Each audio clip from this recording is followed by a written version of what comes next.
What's good, y'all? Welcome back to Appreciate Greatness.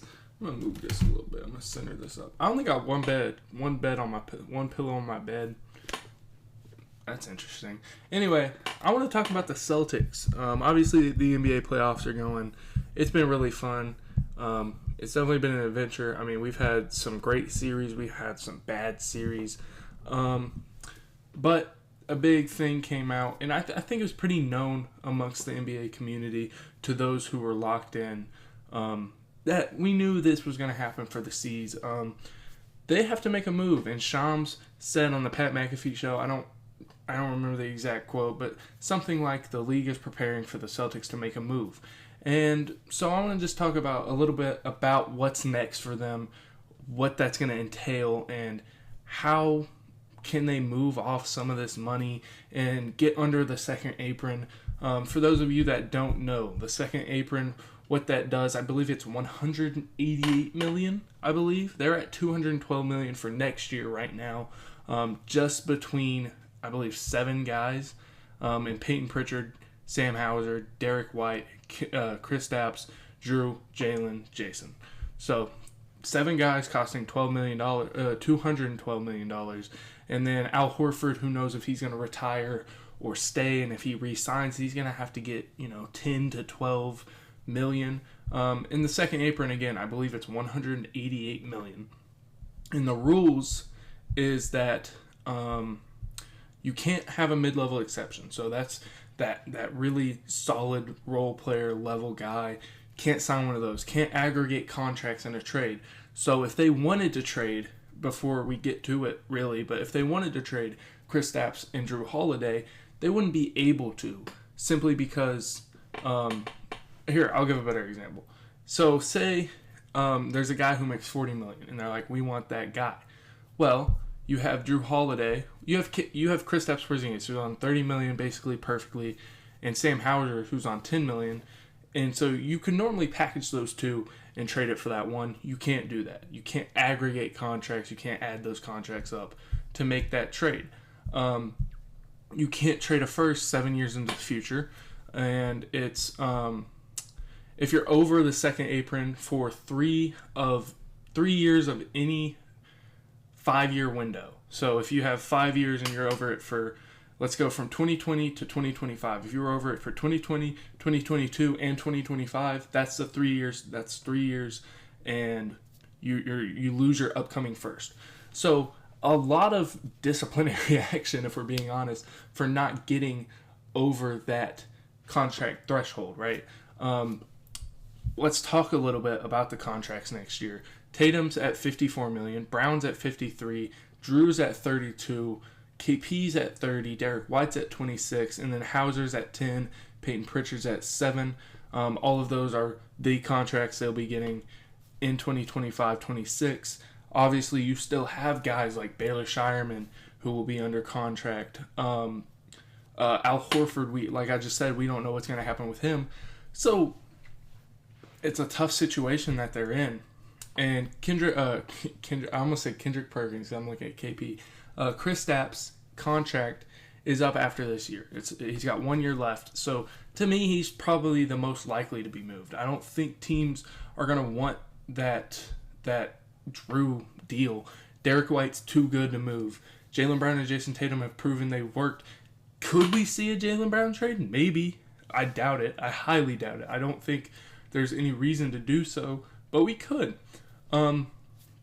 I just think Drew's contract is too big. KP as a 1 year rental somewhere, I believe, is going to be the deal that makes the most sense. Now, if somehow they can find a team, my mind goes to Detroit, who's under the cap, can maybe clear enough money to where, hey, we can take in Kristaps and give you back. It might be Jalen Duren. It might be Tim Hardaway Jr. I don't know what his contract looks like right now. It might be, a guy like that where their contract's small, maybe a rookie scale deal, maybe a Jaden Ivey who, maybe you can turn him into the next Drew somehow. But just that type of example, not really where I think he'll go, which I do love Kristaps' fit with Detroit other than the injury concerns. Another shooter, that would be nice for them. another floor spacer for Detroit, obviously. And for the Celtics, you get under that limit. I think you'd be at 182 at that point next year, so you'd be under the second apron, which is where you want to stay. You want to stay in that first apron, or just stay out of it as a whole, but that's probably not possible. One team I do believe is built for this, and they built their nucleus before knowing that this was going to be a thing. The second apron, first apron thing was going to be a thing, is the Oklahoma City Thunder. They're built perfectly for this. Obviously, with Shea, he's on that. He's going to get another contract. I believe after this year, he's going to get an extension. And then you have J-Dub that's going to have to be paid this summer. Chet that's going to have to be paid this summer. So that's three guys who are probably going to make around $50 million every year, right? So you're already at 150. You got Lou Dort, who's probably going to make about 17. I know he's getting paid $17 million a year right now. And then you have Aaron Wiggins and Isaiah Joe already under contract. You have Alex Caruso already under contract. Casey Wallace is going to be need to be paid at some point. But the reason they're so well set up for this is they don't have to bring back a Casey Wallace. Now, I think they would love to. Casey Wallace is awesome. The numbers don't show how good he is, especially defensively. One of the best perimeter defenders in the NBA in his second year, right? But they can afford, because they have 6 picks, to get off of a Casey Wallace contract, trade up in the draft, and say, this is our guy. We're going to take, for example, VJ Edgecombe, and he's going to replace. Now, that's not going to happen. I don't think it's going to happen, especially this year. But in the future, they might have 7 picks total in the 2027 draft, 3 firsts, 4 seconds or something. And they just trade all of those, trade up, get a guy like VJ Edgecombe who can defend, Casey Wallace replacement, right? So Thunder are set up perfectly to beat this. Celtics, not really, not as much. And I think this was going to happen either way if the second apron became involved or not. I believe they're paying $500 million after taxes because of the luxury tax. I believe it's every dollar you're over, it's times by 2, and then something else happens after a certain amount where you have to pay another tax. So I believe Shams said it was that they were over $5 million, or $500 million, excuse me. So it's going to be interesting to see what they do. Obviously, they want to win it all this year, and if they win it all, that's great. I think the guy that's going to be moved is KP, simply because he's the most injury prone. He's the guy that the Celtics can let go the easiest, and he's the guy that has the easiest contract to trade. Drew, contract big. It lasts a while. You don't know what he's going to be. It's a risk for any team to take it on. Obviously, they would love to trade both those guys for KD, for an example. I don't know if that'll be possible. That would have to be a 2-for-2 deal where it would be KP and Drew. We can go even look at Kevin Durant's contract. So just based off payroll, it would be something like Drew and KP for Kevin Durant and Cody Martin, right? And that would make that be perfect for the Celtics to make that trade. 2-for-2, don't aggregate contracts. It stays within the confinements of the second apron. That's how it would have to be. Other than that, though, they're kind of in a weird spot. They would have to trade KP for nearly no money to get under that second apron level, which is where they want to be. And if you trade Drew, or you try to trade Drew, you just can't. I mean, that's at the end of the day, I don't know what's suitor for him. I don't know, even a rebuilding team I don't think would want him. And then he might just retire, right? So you're still going to be paying it. It's an interesting situation. It's really fun for us, for basketball nerds especially, to be able to sit here and think about these situations with the second apron. Obviously, a lot of mixed opinions. A lot of people hate the second apron, think it's ruining basketball. I kind of love it. I think contracts over time, I do wish there was some kind of warning ahead of time of like, hey, this is coming in place.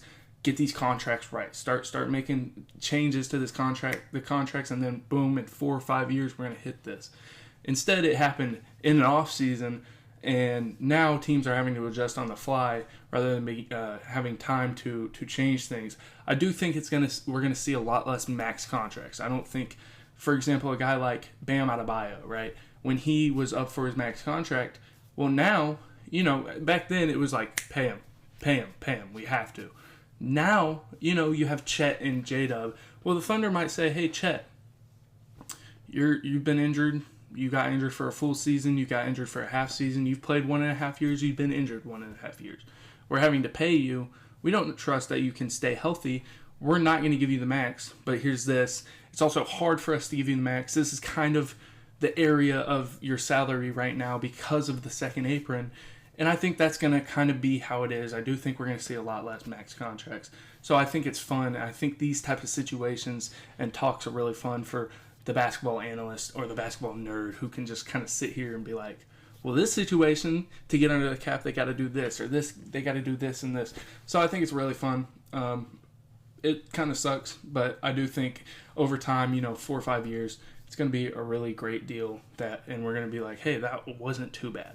But anyway, I hope you all enjoyed this little video. Game 7's tomorrow.